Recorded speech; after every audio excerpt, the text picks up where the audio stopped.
नमस्कार, उत्तराखंड 360 न्यूज़ में आपका स्वागत है। मैं हूं मदन मोहन सती। आज हमारे साथ अखिल भारतीय पंचायत परिषद के अध्यक्ष वाल्मीकि प्रसाद सिंह जी हैं।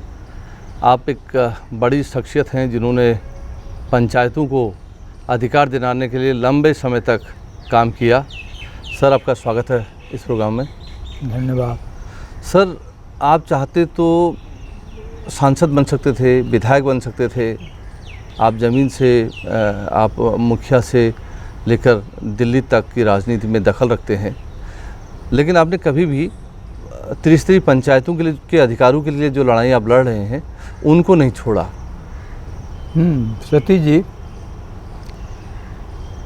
मैं जब 1978 में चुनाव हुआ बिहार का जी, तो लोगों ने हम किसी आदमी को कहे थे कि उसको मुखिया बनाओ। हम लोगों के यहाँ मुखिया होता है जी, लेकिन वो बोले कि नहीं, आप ही को खड़ा होना है, गांव के लोग। जी, और समझिए कि ज़बरदस्ती हमको खड़ा कर दिया। हम चाहते थे, कमलेश शर्मा एक थे, उनको बनाना। जी, बहुत ही डिवोटी आदमी थे। जी, जब हमको कहे तो हम कहे भाई पैसा नहीं है हमारे पास, जी, तो पैसा हम लोग खर्च करेंगे। 200, 250, 400, 500 रुपया खर्च हुआ होगा, कोई पैसा खर्च नहीं हुआ। जी, एक प्रतिद्वंदी था, वो 30,000 रुपये खर्च किया जी, 1978 में, लेकिन हार गया। जी, टेंशन, तनाव बहुत हो गया। पैसा वाला तो है, तो तनाव है, क्रिमिनल के ला करके करना। तो जब रिजल्ट निकला तो कहा जुलूस निकालेंगे। तो मैंने कहा जुलूस नहीं निकलेगा। नहीं, हम निकालेंगे। तो मैंने कहा तुम निकालोगे तो मैं रिजाइन दे देता हूँ। जी, क्योंकि जो टेंशन है उसको आपसी भाईचारा और सहयोग में बदलना था। और तब मैंने सुबह पूरे गांव में एक एक घर में सबसे पहले जो प्रतिद्वंदी था उससे गले मिले, और टोटल गांव में विदिन 24 घंटा के अंदर मैंने कंप्लीट शांति स्थापित कर दी। जी, कालांतर में 2-3 महीना बीते तो लोग कहने लगे, नौजवान, उस समय तो नौजवाने थे हम लोग, कि आप से भी बहुत आशा है, आप कुछ नहीं कर रहे हैं। हम कहा मैं करूँगा, लेकिन आप लोगों के आदेश से करूँगा। जी, पंचायत का मतलब है ग्राम सभा, जी, और आप लोग ग्राम सभा में संकल्प लीजिए कि जो जिस माने पर दल का आदमी है वो अपना उसको वोट दे, उससे हमको कोई लेना देना नहीं है। लेकिन पंचायत के गांव के डेवलपमेंट के सवाल पर सबको एक राय, एक आवाज़ निकाली होगी। ये लोग अगर आप वादा कीजिए तो मैं विकास का बिगुल फूंकता हूँ। जी, सब लोगों ने शपथ लिया, नौजवान जितना थे, और उसके बाद से फिर मुड़ के नहीं देखा। सब लोगों गांव ने हमको बहुत साथ दिया। जी, और जो नहीं होना था, पैसा नहीं था उस समय, तब भी गांव में सब कुछ हो गया। जी, कुछ नहीं था हमारे गांव में। गए हैं, देखिए, मैंने इतना हफ्जा पानी पड़ता था तो इतना हफ्जा आता था। रोड भी बन गया, कम्युनिटी हॉल ऐसा बना दिया कि एक बने, गांव के लोग दिए। 1,70,000 का एस्टिमेट था, तो गांव के लोग 70,000, 1,40,000 का, गांव के लोग 70,000 रुपया दिए। जी, और ज़मीन दिए, बन गया बढ़िया। जी, तो 70,000 गवर्नमेंट दी। जी, पंचायत भवन सबसे पहले बना दिया। 28,000 का उस समय स्ट्रिक्ट था, 40,000 से ऊपर का बना दिया पंचायत भवन, गांव के लोग, गांव के सहयोग से। जी, बाद में सरकार पैसा दी 14,000 रुपया, जी, बस 14,000 रुपया पड़ गया। रोड बन गया कंप्लीट, पत्थर का ईंटा बिछ गया, समूचा सब लोग। तेरा जितना डेवलपमेंट जो भी होना था सब कर दिया। गांव का कल्चरल एक्टिविटीज़ के लिए आर्य नवयुवक नाट्य कला परिषद था, उसको प्रतिस्थापित किया। गांव में खेती में लोग माने फसल की सुरक्षा के लिए एक समिति बनवा दिया। आज समिति आज भी रन कर रही है, और सब लोग किसान का सहयोग से टोटल लोग रजिस्टर्ड हो गई है और टोटल अपना सुरक्षा करती है। आप एक लोकप्रिय मुखिया रहे, और आपकी लोकप्रियता जो है राज्य भर में भी उस दौरान फैल गई थी। तो आपको राजनीतिक दलों ने अप्रोच भी किया। कहा जाता है कि भाई वो कोई आपको विधानसभा लड़वाना चाहता था, कोई लोकसभा लड़वाना चाहता था, लेकिन आप बड़ी पंचायत की तरफ आपने रुख क्यों नहीं किया? कालांतर में जब मैंने देखा जो बात मैंने जो भी सोचा उसको गांव के आगे रख दिया। जी गांव का डिट्टो हुआ तो उस पर कॉन्फिडेंस हमारा हो गया। जी अगर गांव रिजेक्ट कर दिया तो फिर उसको हम भी रिजेक्ट कर देते। ठीक। तो यह से जो ज्ञान है, जो पंचायत के प्रति है, वह सब चीज़ हमको गांव ने सिखाया, जी ग्राम सभा ने सिखाया एक बात। जी और एक भी आदमी जो है वोट दे चाहे नहीं दे, एक भी आदमी कोई काम के प्रति किसी के प्रति भेदभाव मैंने नहीं किया। जी ब्लॉक में जब प्रमुख हम बन गए 1 साल बाद, जी तो उप मुखिया को चार्ज दे दिया, करो गलत करता था हमको शिकायत करता था, उसका निदान कर देते थे। लेकिन टोटल चार्ज पंचायत का उप मुखिया को दे दिया था। ठीक है।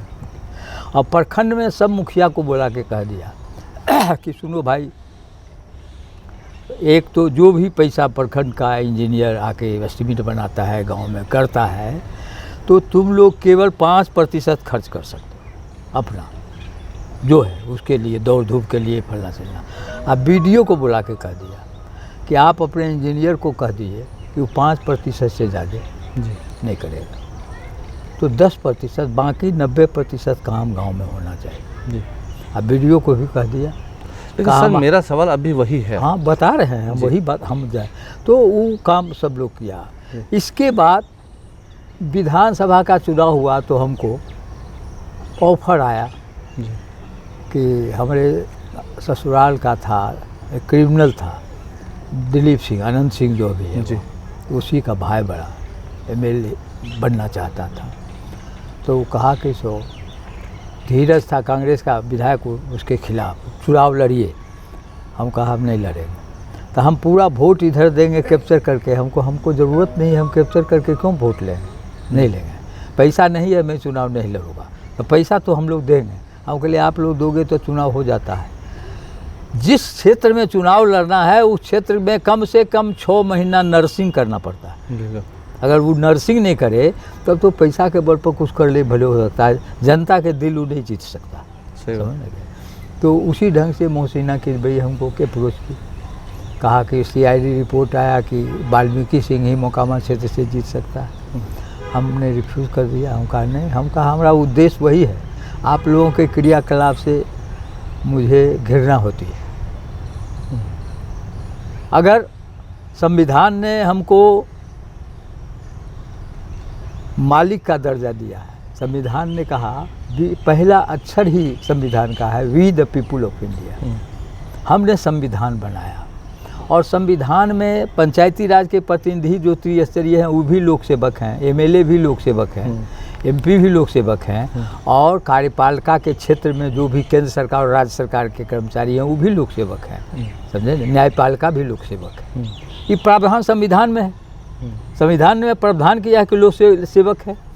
तो लोक सेवक आप भी मालिक हैं, वो लोग भी मालिक हैं संविधान बनाने में ऑन दी होल। लेकिन उस लोक सेवक, वो जो लोक सेवक हैं उस सेवा का कीमत ले रहे हैं, चाहे विधायक हो, चाहे एमपी हो, चाहे कार्यपालिका के लोग हो, आईएएस अफसर, आईपीएस अफसर, चाहे न्यायपालिका के जज हों, सब लोग कीमत ले रहे हैं अपनी सेवा का। जब कीमत ले रहे हैं तो फिर मालिक क्यों बने हुए? कीमत जब ले रहे हैं तो आपको सेवा भाव में जाना चाहिए। सेवा भाव में हम कुछ ही कहते हैं, कोई विरोध नहीं है। आप केवल अपना विचार में परिवर्तन कर दीजिए।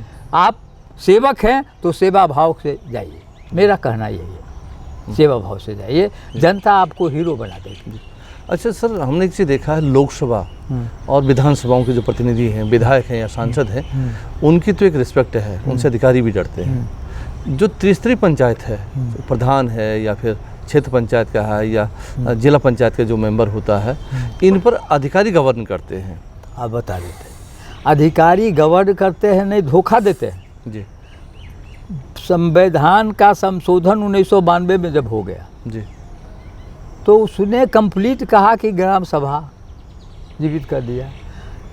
दिक्कत इतने हुई कि राज्य सरकार पर हम लोगों को थोप दिया कि राज्य सरकार करेगी, और राज्य सरकार करेगी तो राज्य सरकार संवैधानिक जो हमको पावर मिला उस पर नहीं कुछ किया, और उसको नीति निर्देशक तत्व में जो आर्टिकल 40 जो है उसमें जो राज्य सरकार करेगी पंचायतों के चुनाव को लेके, उस आर्टिकल 40 को हटा देना चाहिए था जब पंचायती दर्जा मिला था, हो गया था संविधान में। लेकिन वो आर्टिकल 40 का लाभ स्टेट गवर्नमेंट उठा रहा है जी।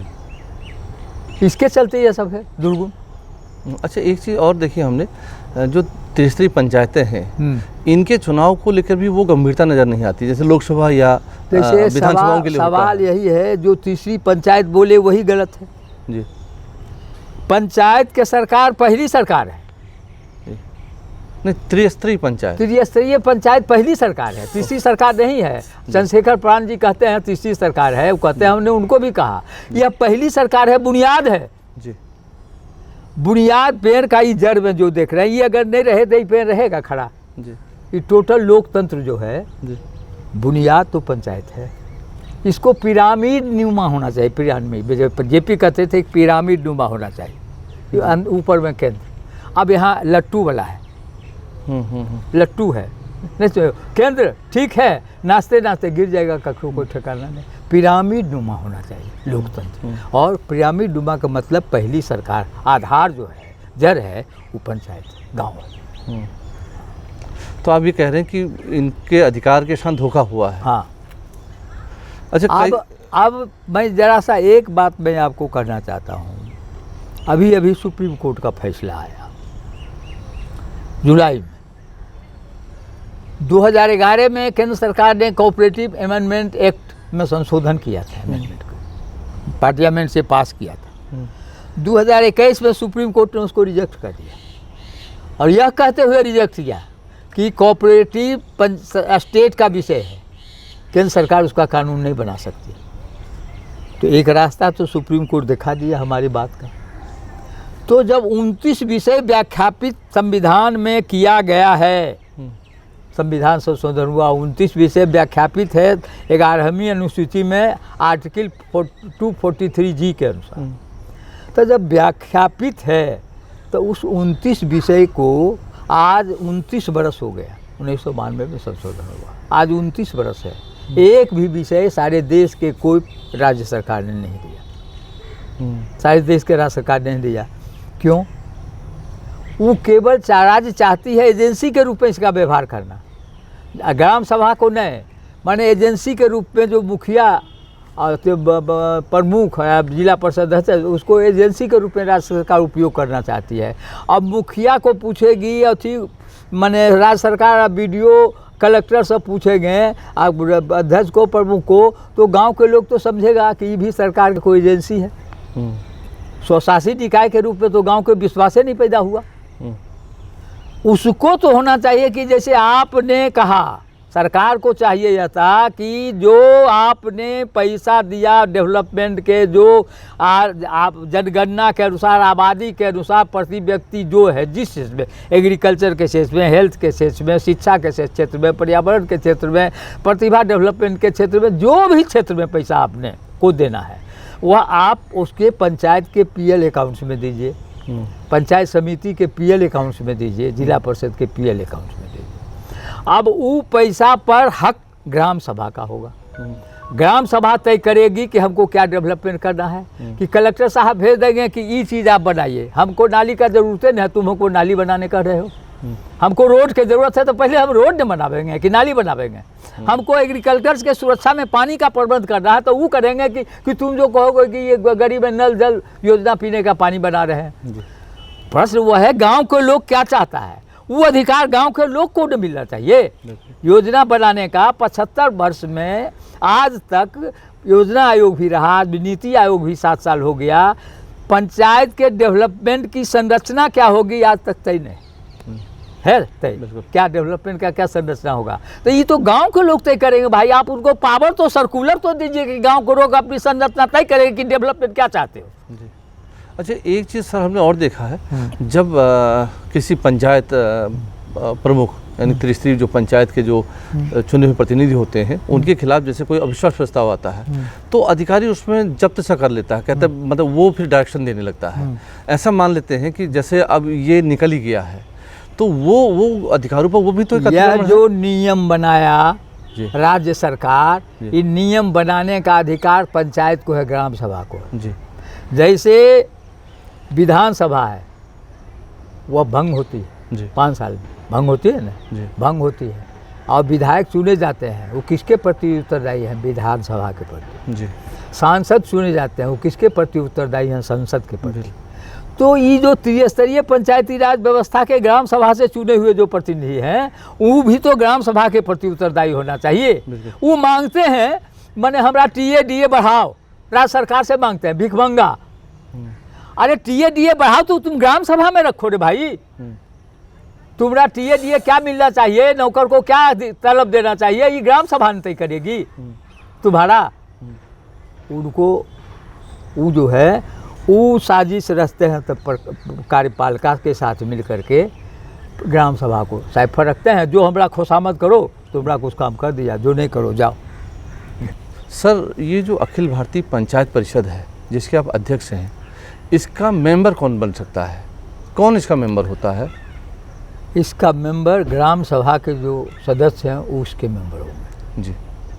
और सहवरिष्ठ सदस्य वो भी हो सकते हैं, शहर के जो भी लोग चाहें, लेकिन उनको वोटिंग का अधिकार नहीं होगा। तो इसकी जनरल जो बॉडी होती है, हाँ, उसमें ग्राम सभा के ही सदस्य हैं। तो देश भर के ग्राम सभा के सदस्य इसके स्वाभाविक सदस्य माने जाएंगे? जो भी राज्य भेजता है, राज्य को भेजता है, प्रतिनिधि भेजना है। और जैसे समझिए इसका चुनाव का प्रक्रिया है, राज्य जो है सो अपना गवर्निंग बॉडी के गठन करेगा और ऑल इंडिया के लिए प्रतिनिधि चुनेगा जी। उसमें मापदंड है कि जितना जिला है, पहले था 3% जितना ब्लॉक है उसके, अब हो गया है कि जितना जिला है उतना प्रतिनिधि भेजेंगे अपना।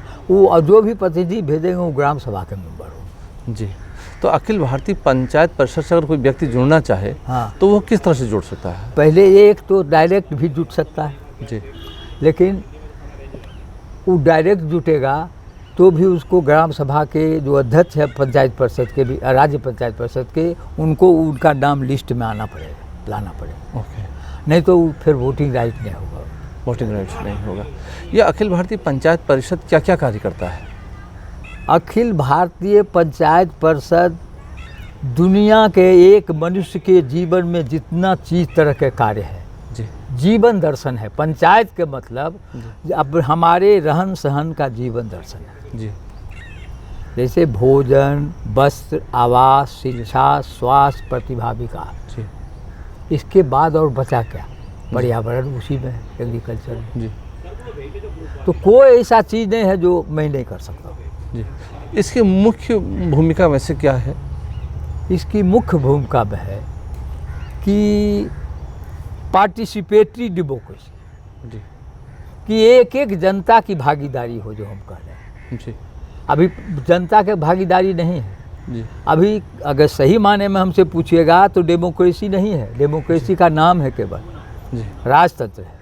75 साल में आपने राजतंत्र को मजबूत किया, जी, डेमोक्रेसी नहीं मजबूत हुई है। जी। सर, ये अखिल भारतीय पंचायत परिषद जो अपना कार्यक्रम है किस तरह से संचालित करता है? इसके धन का बजट कैसे होता है? किस तरह से आपके पास क्या CSR के जरिए पैसा आता है? पहले तो ये सरकार कोई फंड करती है? पहले तो यह समझ जाइए कि सरकार के फंड करे नहीं करे, करे तो वाहवाह, नहीं करे तो वाहवाह। जी।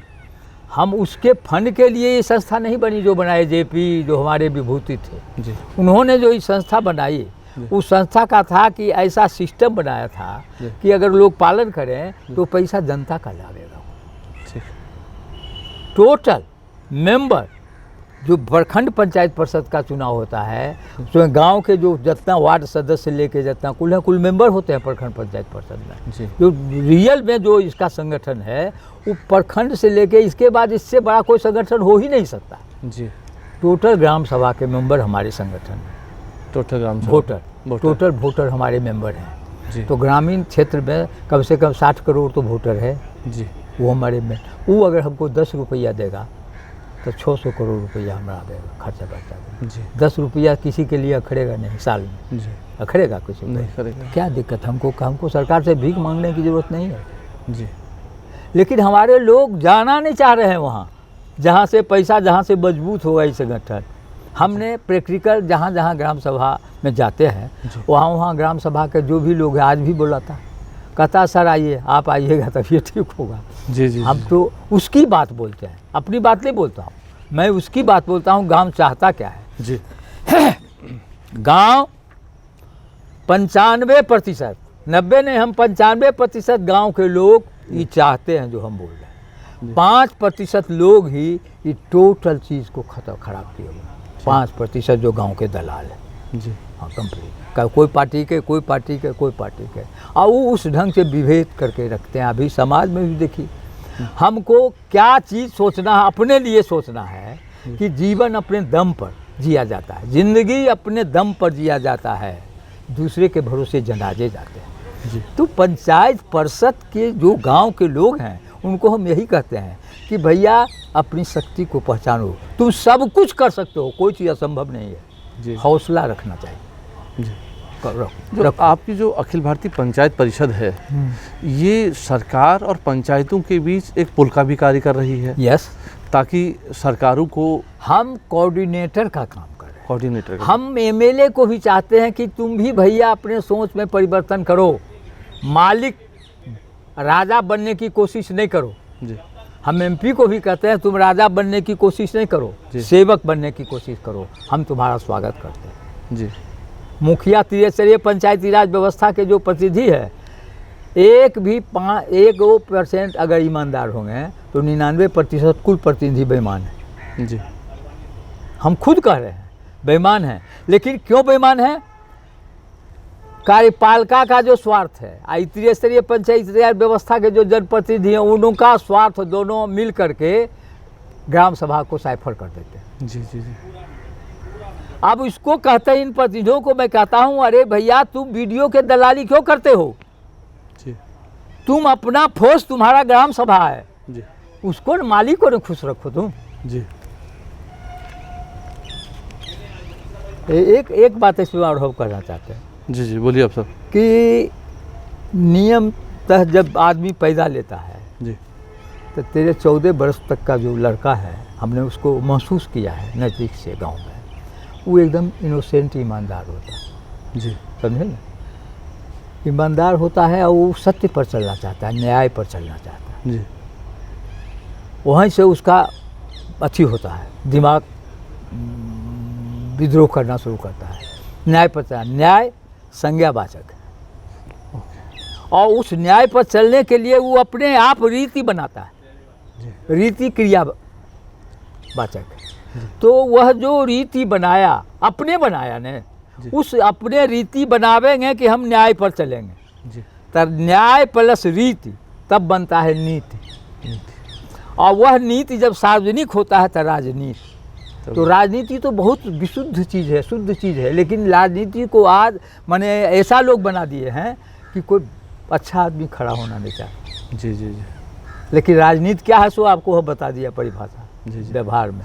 सर, अब केंद्रीय जो हमारी जो पंचायती राज मिनिस्ट्री है उसकी अपेक्स बॉडी के भी आप सदस्य हैं, तो उस अपेक्स बॉडी का काम क्या है और वो किस तरह से पंचायतों के अधिकारों को दिलाने के लिए काम कर रही है? बताते हैं। एपेक्स बॉडी में जब बनी थी 1958 में संस्था जी, तो 5-7 वर्ष के बाद जेपी जब थे अध्यक्ष, इसके डे थे उस समय जी, माने नेहरू जी के मंत्रिमंडल में पंचायत मंत्री थे जी, तो उस समय उन्होंने कहा था कि पंचायतों को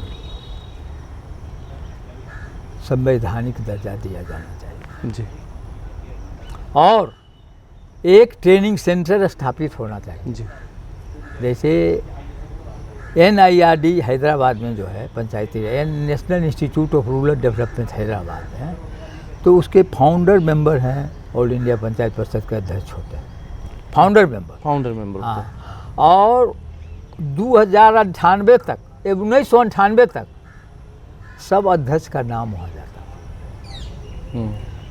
इधर जो भी अध्यक्ष हुए, उनके बाद जगदीश नारायण मंडल हुए, लंबोदर पाठक हुए, सुबोध कांत सहाय हुए, किन्हीं का नाम नहीं गया। मंत्री रहे अपने 8 से में बने, लेकिन अपना नाम नहीं भेजवा सके मंत्रालय से उसका। पहला बार है 20-22 वर्ष के बाद कि हमारा नाम गया जी। मंत्रालय ने भेजा, सेक्रेटरी ने जब समझ गया, सब दिखा दे डॉक्यूमेंट, हमने जब दिया तो उन्होंने मेरा नाम भेजा। जी। तो यह जो नेशनल इंस्टीट्यूट ऑफ पंचायती राज जो है रूरल डेवलपमेंट का, वहाँ है, हमरे उसी को ध्यान में रख के हमारे दिमाग में लोगों का आया कि दिल्ली में उस ढंग की इंस्टीट्यूट बनना चाहिए। जी। अच्छा, ये भी कहा जा रहा है कि केंद्र सरकार ने सैद्धांतिक सहमति दे दी है कि जो आपकी मयूर विहार में जो जगह है, हाँ। उसमें एक ट्रेनिंग इंस्टीट्यूट बनेगा। हाँ हाँ। और वो किस तरह का होगा, उसका कोई ब्लूप्रिंट है? हाँ, मेरा जो अपना है, जो ब्लूप्रिंट है, बना रहे हैं, एस्टीमेट मांगा है प्रोजेक्ट कंप्लीट जी। भारत सरकार। तो मैं चाहता हूँ अब कि जब सरकार ने इच्छा जाहिर की और कहा कि दीजिए, तो हम कहे कि इसको डीम यूनिवर्सिटी के दर्जा दे दीजिए। जी। बलवंत राय मेहता पंचायती राज ट्रेनिंग एंड रिसर्च इंस्टीट्यूट तो बनेगा जी, लेकिन हम लीडर पैदा करेंगे। जो डिप्लोमा होल्डर होगा सोशल इंजीनियरिंग का, वही चुने हुए जनप्रतिनिधि होंगे, खड़ा होगा, चाहे मुखिया, प्रमुख या अध्यक्ष या एमएलए या एमपी। हम चाहते हैं कि अगर शुद्ध समाज होगा, शुद्ध अति हो, तो जो डिप्लोमा होल्डर होंगे, युवाओं में क्रेज पैदा होगा सोशल इंजीनियरिंग के। सोचे 16 वर्ष तक सब लड़का चाहता है कि हम सोशल में करें पूरा डिवोटी, लेकिन उसके बाद कोई क्रेज नहीं है तो गार्जियन कहता है डॉक्टर बनो, इंजीनियर बनो, आईएएस बनो, आईपीएस बनो, मैंने सब यही ना कहता है। सोशल इंजीनियरिंग में कोई क्रेज नहीं है, तो इसलिए नहीं बना। तो मैंने भारत सरकार को लिखा है जी, कहा कि आप सोशल इंजीनियरिंग का एक कैडर स्टेट में भी और केंद्र में भी डेवलप कीजिए, और उसी के अनुसार जो उसका डिप्लोमा होल्डर होगा, ऐसा सर्कुलर कानून बनाइए कि वही पंचायत में, पंचायत समिति में, एमएलए एमपी में, वही खड़ा हो। इसीलिए चाहते हैं कि डीम यूनिवर्सिटी का इसका हो, वैसे विद्वान जो इसके प्रति समर्पित है उन लोगों को ला करके यहाँ एक वैसा माने किया जाए। हमारे लाल सिंह त्यागी थे जो अध्यक्ष पहले, उन्होंने 60 वर्ष के बाद डॉक्टरेट किया था पंचायत में, 1960 के बाद, 60 वर्ष उम्र के बाद, और डॉक्टरेट मिला था उनको, डॉक्टर टाइटल लगा था उनको। तो उसका सब कुछ थीसिस है जी। तो आज उसकी ज़रूरत है समाज को जी। कैसे कीजिएगा? आजकल CSR का भी ज़माना है, कंपनियां हैं या फिर PSUs हैं, CSR के जरिए पैसा लगाती हैं और डेवलपमेंट वर्क में लगाती हैं, सामाजिक और सोशल इंजीनियरिंग के लिए भी वो पैसा दे सकते हैं। तो क्या उनकी भी मदद लेंगे आप इस काम में? CSR के लिए हम क्यों नहीं ले, हम तो चाहते हैं, देते हैं। IOC को मैंने दिया था बना के, क्या करेंगे, दिया था, लेकिन ज़माना है कि सब जगह कुछ खर्च कीजिए ना जाए जी, समझे ना, जो मैं नहीं कर सकता था जी। हम कह दिया, हमने बना के दिया है बहुत जगह। एक आदमी अभी टाटा कंसल्टेंसी कहा है जी कि मैं आपको दूंगा फंड, समझे ना। अब इधर सब कुछ ठीक हो जाए तो 25 करोड़ देने की बात किया जी। हाँ, मतलब CSR के जरिए भी कुछ पैसे मिलने की उम्मीद है। उम्मीद है हाँ जी। अच्छा सर, एक बड़ा महत्वपूर्ण सवाल है, आप 80 साल की उम्र में भी एकदम युवाओं की तरह आप में जोश है और युवाओं की तरह आप काम कर रहे हैं। हाँ। तो अब जो नए लड़के आप जोड़ रहे हैं, हाँ, तो उनके साथ कैसे कोऑर्डिनेशन हो रहा है? सुनिए, क्योंकि वो इतने जोशीले हैं नहीं, और उनको चाहिए पैसा और लग्जरी। आपको चार लाइन हम कहते हैं लोगों को जाके, मुझे मालूम है जी कि मुझ में एक इंसान जिंदा है जी, जवाने में इसी कारण मेरी पहचान जिंदा है जी। मुझे जीना था अपने खातिर, जी लिया मैंने, जीऊं औरों के खातिर, दिल में ये अरमान जिंदा है जी। बहुत बढ़िया बात, बस यही अरमान। क्योंकि आजकल जो नए बच्चे राजनीति में आ रहे हैं, वो चकाचौंध, उनको चाहिए शैडो और समझेंगे बच्चे सब बहुत समझ रहे हैं जी। आपको जहाँ एक पंचायत आप उत्तराखंड में नहीं समझे, हमको बुला लीजिए। अगर वो पंचायत माने विशिष्ट नहीं हो जाए तो हमको कहिए। मैं अपनी बात नहीं बोलूँगा, उनकी बात बोलूँगा, उनके दिल में क्या अरमान है ये बोलूँगा। और उसी के लिए आदमी लोग अपना औकात नहीं समझता है जी। हरिवंश राय बच्चन लिखे हैं जी, हरिवंश राय बच्चन लिखे हैं मुझे मशहूर होने की कोई इच्छा नहीं कोई मुझे मशहूर होने की। मुझे तो बस ख्वाहिश इतनी है कि आप मुझे जानते हैं। अच्छों ने अच्छा जाना मुझे, बुरे ने बुरा माना मुझे। जिसकी जितनी चाहत थी उसने उतना पहचाना मुझे। ये ज़िंदगी का फ़लसफ़ा भी कुछ अजीब है। शाम कटती नहीं, साल दर साल बीतते चले जाते हैं। ज़िंदगी के दौर में अगर आप पास हो गए तो कितने अपने पीछे छूट जाते हैं, और अगर आप फेल हो गए तो कितने अपने पीछे छोड़ जाते हैं। जी। मैं तो अपने गांव की मिट्टी पर बैठा हूँ, उसका सुगंध ले रहा हूँ कि मुझे अपने औकात मालूम है। जी जी जी। बस। अच्छा सर, एक सवाल ये भी है कि जो अखिल भारतीय पंचायत परिषद है, अब इसका बहुत बड़ा नाम हो गया है। सभी फील्ड के लोग अब इससे जुड़ना चाहते हैं। वो इंजीनियर हों, डॉक्टर हों, वैज्ञानिक हों, आर्मी के रिटायर्ड अधिकारी हों, वकील हों, तो क्या ये एक राजनीतिक फोरम की तरह नहीं बन जाएगा आगे चल करके? नहीं, पंचायत जो है, शुरू में मैंने आपको कहा, पंचायत जीवन दर्शन है, जीवन दर्शन, जीने की कला है। जी। कैसे आप जीजिएगा? जैसे आप अपनी संस्कृति को याद कीजिए। जी। हमारी संस्कृति क्या थी? जी। उस संस्कृति को याद कीजिए जिसमें बेरोजगार नाम का शब्द ही नहीं था। जी। गांव का परंपरागत जो लोग थे, सबका पुश्तैनी बिजनेस था, पुश्तैनी काम करता था। किसान से लेके लोहार, बढ़ी, चमैन, डोम, कहार, जो जाति बिजनेस, कुल का अपना पुश्तैनी काम होता था, और सब बड़े प्रेम से रहते थे। जी। कोई डिस्टर्ब नहीं था समाज में। यह पैदा अंग्रेज ने किया है। टोटल संप्रदाय और जाति, ये टोटल पैदा आप 1900 मोगल पीरियड तक, मैं कहता हूँ आपको कि मोगल पीरियड तक भी शासन और गांव ये सब अपना ज़मींदार जागीर देता था, उसके कब्जे में टैक्स लेता था किसानों से, गांव से लेको से, लेकिन गांव के अपने परंपरा पर कोई माने दखल नहीं था मुगल पीरियड तक भी। 1857 तक अंग्रेज भी दखल नहीं दिया। 1857 के सिपाही विद्रोह के बाद अंग्रेज चौंका कि अब अगर हिंदुस्तान के लोगों को, एक वर्ग को अगर साथ नहीं रखेंगे तो हम यहाँ शासन नहीं कर सकते। जी। और तब एक एक्ट लाया 1970 के दशक में, शस्त्र रखने का अधिकार, कि ये कैटेगरी जो फुलफिल करेंगे वही शस्त्र रखने के अधिकारी होंगे। यहाँ से हुआ एक वर्ग पैदा लेना शुरू किया, और इतना पर ही नहीं रुका। 86 आते डिस्ट्रिक्ट बोर्ड और लोकल पंचायत को भी आपके छिन्न भिन्न कर दिया। डिस्ट्रिक्ट बोर्ड और लोकल बोर्ड का गठन किया, नॉमिनेट किया अपने बढ़ के, खास आदमी के, कोई राय साहब है, कोई राय बहादुर है, तो नॉमिनेट किया। अब उसके बाद से वो जो नॉमिनेट किया तो उनकी परंपरा, आप एक सरकार के और आपकी को गांव की परंपरा से टकराव उसी समय से शुरू हुआ। जी। क्योंकि शस्त्र रखने का अधिकार,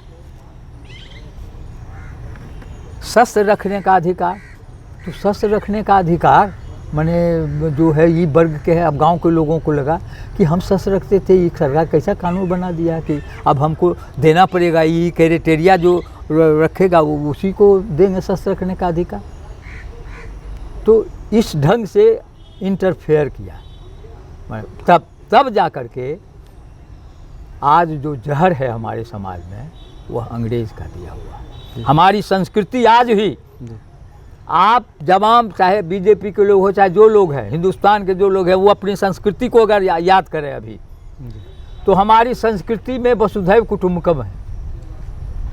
हमारी संस्कृति में वसुधैव कुटुम्बकम है, और उसमें कहीं नहीं विभेद है। अतिथि देवो भव, विवेकानंद का एक प्रसंग है, मैंने कर्म योग में लिखे हैं कि अतिथि देवो भव का उसका उदाहरण दिए हैं। उसमें एक पक्षी है, जिस गाछ पर लोग आए हैं, ठंड है, तो वहाँ से कबूतर कबूतरी है, कहता है कि क्या अच्छा होता, ये लोग ठंड में, हमारे अतिथि बहुत दिन बाद आए हैं, हम इनको कुछ मदद नहीं कर सकते, तो क्या ही अच्छा होता।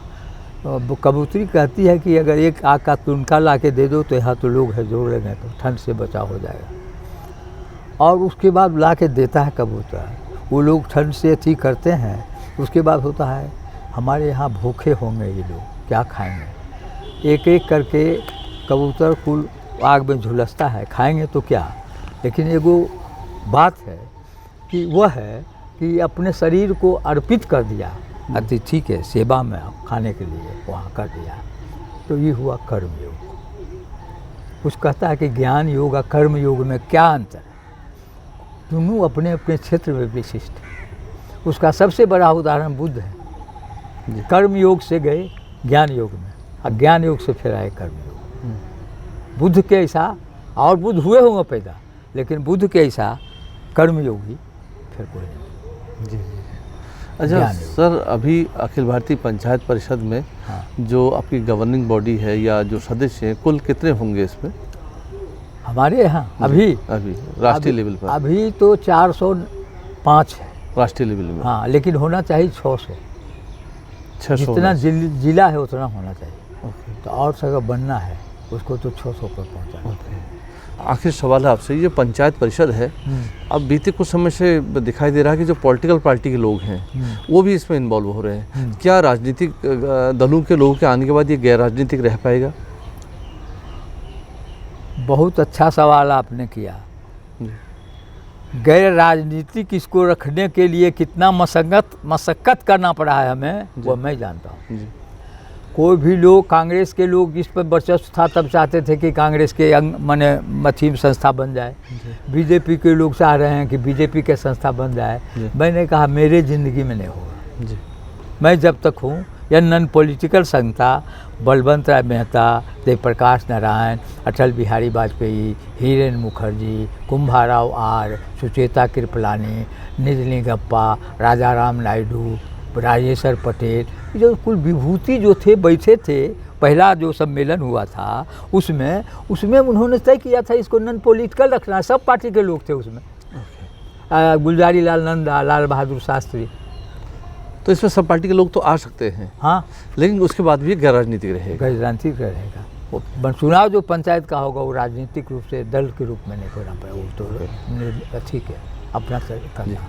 थैंक यू सर, आपसे बहुत सारी बातें हुई, बहुत अच्छा लगा। और 80 साल में भी आप जवानों की तरह जैसा काम कर रहे हैं वो एक नई सीख देगा लोगों को। धन्यवाद। ठीक। हमारा जोश कितना है सो सुन लीजिए जी।